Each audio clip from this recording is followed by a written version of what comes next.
So we're here with Dr. Eric Sahakian, the new superintendent for the Acton Agua Dulce Unified School District, and he's gracious enough to sit and answer some questions for us today. So welcome to our community. Thank you. So I'll start right off. What is your vision for our district? Really, it's the primary focus is always about our students and student achievement and educating the whole child.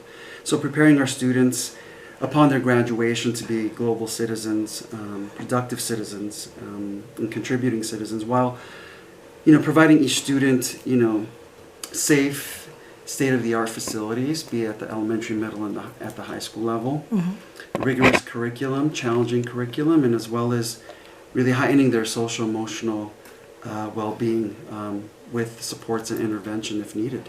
Okay. And what do you see as the biggest challenge here in Acton Agua Dulce? I see Acton Agua Dulce unified as a gem of a district. The staff that the leadership and the staff and school site teams that I've met up until this point in time really have their hearts in the right place and have students' interests at their heart. But the biggest challenge, I would say, in terms of short-term, immediate, would be that reintegration of students back on campuses in the fall. Right.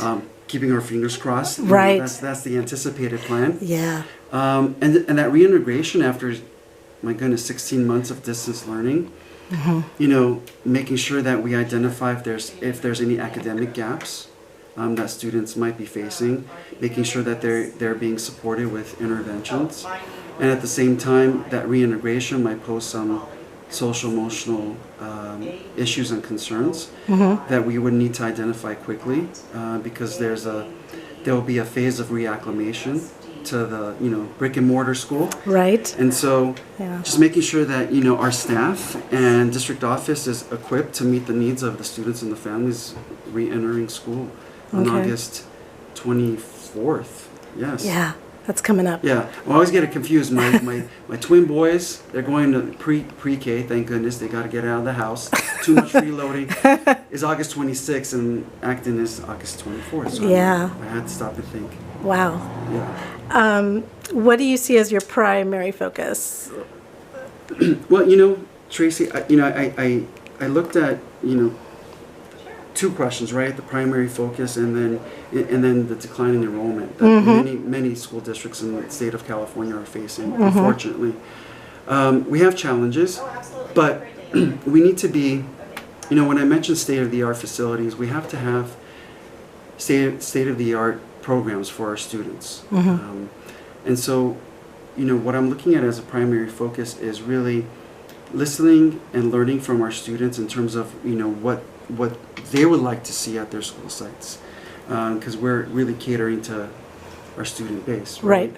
And so, my background is a little bit varied in education. I've worked in special education at LACO. I've worked at LACO as a career technical education pathway coordinator. I've been at an elementary school as a principal, middle school, assistant principal, and high school principal.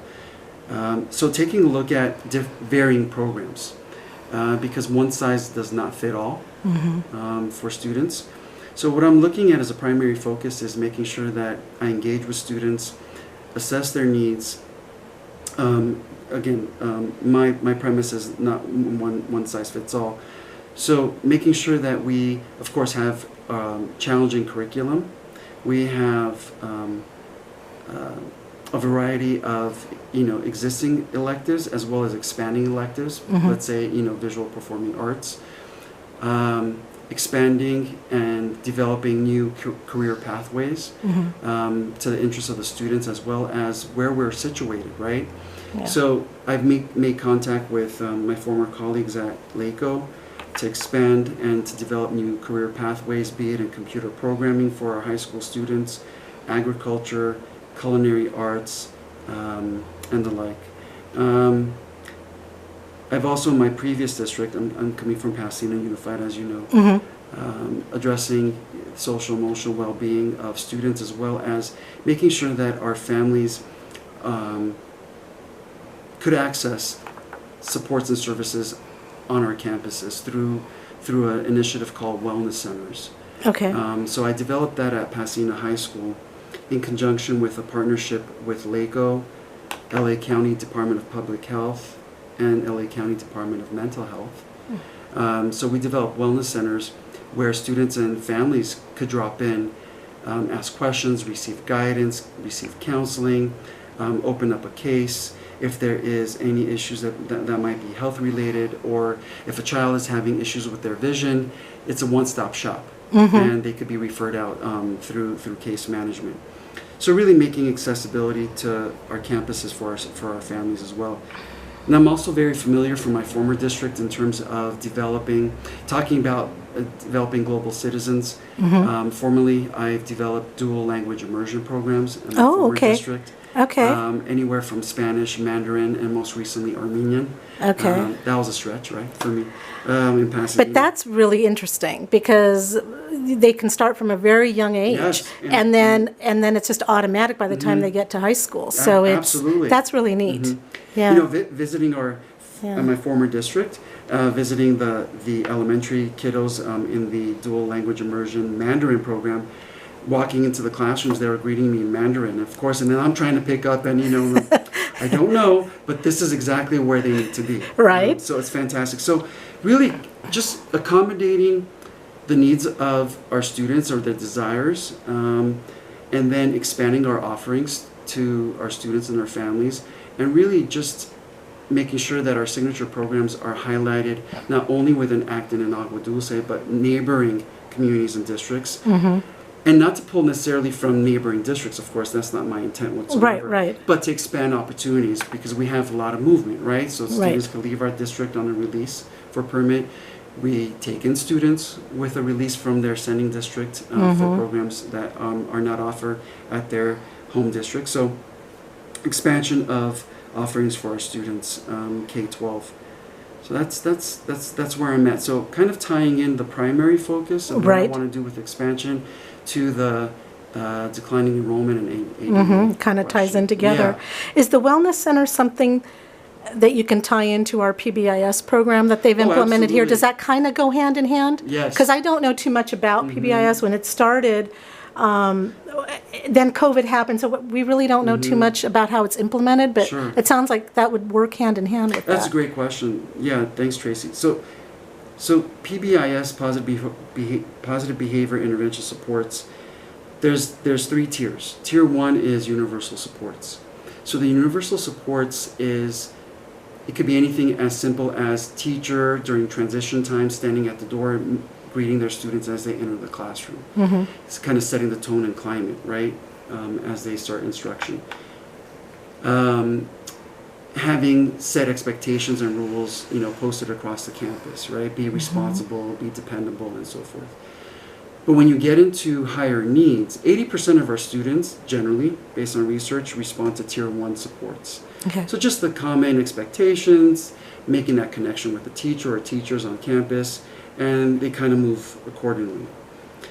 But there's 20% of students that typically don't respond to the Tier 1 supports and just might need higher intervention. So that falls with Tier 2 and Tier 3.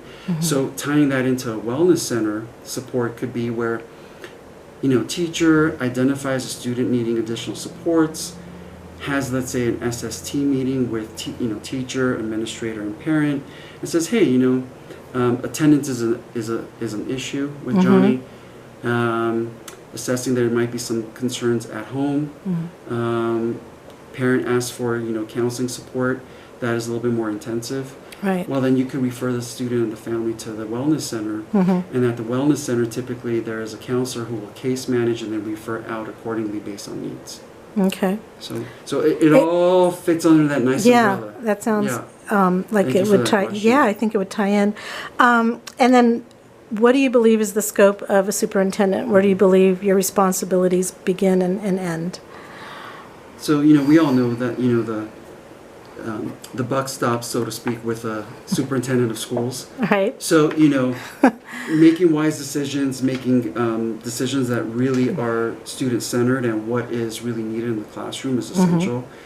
Making sure that I attract, cultivate and sustain, productive teams, both at district office and at the school sites. And making sure that, I'm in sync with my school board members, and, they're the governance, of course, and policymakers, but as the superintendent, for me to really facilitate the policies, in a logistical way with fidelity. Right. Yeah. Awesome. Well, thank you very much for your time. Yeah. We appreciate that. Sure.